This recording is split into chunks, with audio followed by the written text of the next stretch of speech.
သူဟာစာမေးပွဲမှာအဖြေတွေကိုစွန့်ရမ်းချစ်ပြီးဖြေဆိုခဲ့ပေမဲ့မထင်မှတ်ပဲတစ်ကြောင်းလုံးမှာတယောက်တည်းသောအမှတ်ပြည့်ရှင်ဖြစ်လာခဲ့ပါတယ်။ဒါကြောင့်တစ်ခန်းလုံးကအကြောင်းသားတွေခမညာစွန့်ပြီးယူမတက်ဖြစ်ကုန်ကြတာပေါ့။အမြဲတမ်းသူညပဲရတတ်တဲ့ကောင်လေးကရုတ်တရက်ကြီးအမှတ်ပြည့်ရသွားတာကိုအတော်ဆုံးကျောင်းသားကဘလို့မှလက်မခံနိုင်ဖြစ်နေပါတယ်။သူက Dave ကိုဖြေတွေကိုချထားတာဖြစ်ရမယ်လို့ဆွဆွဲပြီးတခုချခဲ့တယ်ဆိုတဲ့ကောလာဟာလတွေကိုနေရာအနှံ့ပြန့်နှံ့အောင်လုပ်ပါတော့တယ်။တကယ်တော့ဒီကောင်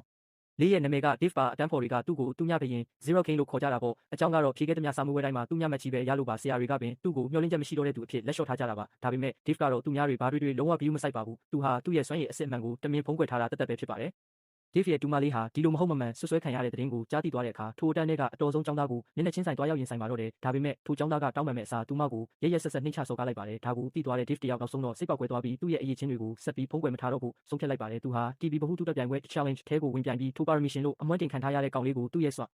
အရည်အစစ်အမှန်နဲ့အပြတ်သက်ချေမှုန်းပစ်ဖို့ပြင်ဆင်ပါတော့တယ်။ Dave ဟာအိမ်ပြန်ရောက်တာနဲ့သူ့ရဲ့စုဘူးတွေကိုတွားယူပါတယ်။စိတ်မကောင်းခြင်းကြီးစွာနဲ့ပဲအသေးဆုံးဝက်ချန်စုဘူးလေးကိုရွေးချယ်ခွဲလိုက်ပြီးရလာတဲ့ငွေသားတွေကိုယူကာအပြင်ကိုထွက်လာခဲ့ပါတယ်။မထွက်ခွာခင်မှာတော့သူ့ထက်အသက်အများကြီးတဲ့အကူဖြစ်သူကိုဘာပဲဖြစ်ဖြစ်အဖေ TV မကြည့်မိအောင်လုံးဝတားထားပါလို့ကြိုတင်သတိပေးခဲ့ပါတယ်။တစ်ဖက်မှာလည်းတူမလေးဟာ Dave အတွက်တက်တဲ့အထောက်ထားရှာဖွေပေးချင်တာကြောင့်သူ့ရဲ့အိတ်ခမ်းထဲကိုတိတ်လေးခိုးဝင်သွားခဲ့ပါတယ်။တူမဟာနေရာအနှံ့ရှောက်ရှာဖွေနေတော့မှာပဲ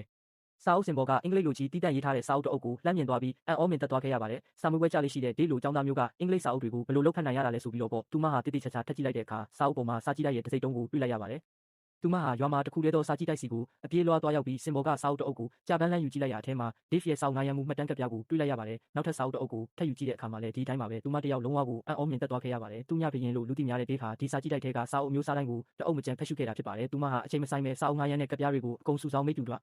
ဒီလိုက်ကူးပြီးမှတ်တမ်းတွေကိုတစ်ခုတည်းဖြစ်အောင်တွဲကပ်လိုက်ပါတယ်။ဒါဟာ Dave မှာစွမ်းရည်အစစ်မှန်ရှိတယ်ဆိုတာကိုသက်သေပြနိုင်မဲ့အထောက်အထားပါပဲ။တစ်ဖက်မှာလည်း Dave ဟာ TV ရုပ်သံဌာနစီကိုရောက်ရှိသွားခဲ့ပါပြီးမကြာခင်မှာပဲဒုတိယအဆင့်စိန်ခေါ်ပွဲကြီးစတင်မှာတော့တယ်။ပြိုင်ပွဲဝင်စိန်ခေါ်သူကဘယ်သူဖြစ်မလဲဆိုတာကိုလူတိုင်းကစိတ်ဝင်စားနေကြစင်ပါပဲ။အစီအစဉ်တင်ဆက်သူကလှုပ်ဝက်ချက်ကိုဖွင့်ထုတ်လိုက်ပါတယ်။ TV ဖန်သားပြင်ကနေကြည့်နေကြတဲ့ကျောင်းသားတွေခမညာလည်းမယုံကြည်နိုင်တော့အောင်မျက်လုံးဝိုင်းသားဖြစ်သွားကြရပါတယ်။အကြောင်းကတော့စိန်ခေါ်သူဟာသူတို့လောင်ပြောင်ခဲ့ကြတဲ့သူညဘရင် Dave ကိုယ်တိုင်ဖြစ်နေလို့ပါပဲ။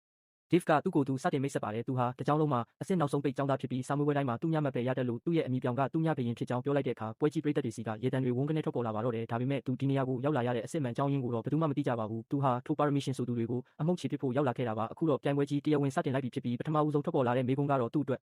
အကားရတဲ့အမှတ် free points လိုမျိုးအလွန်လွယ်ကူတဲ့မေးခွန်းတစ်ခုဖြစ်နေပါတော့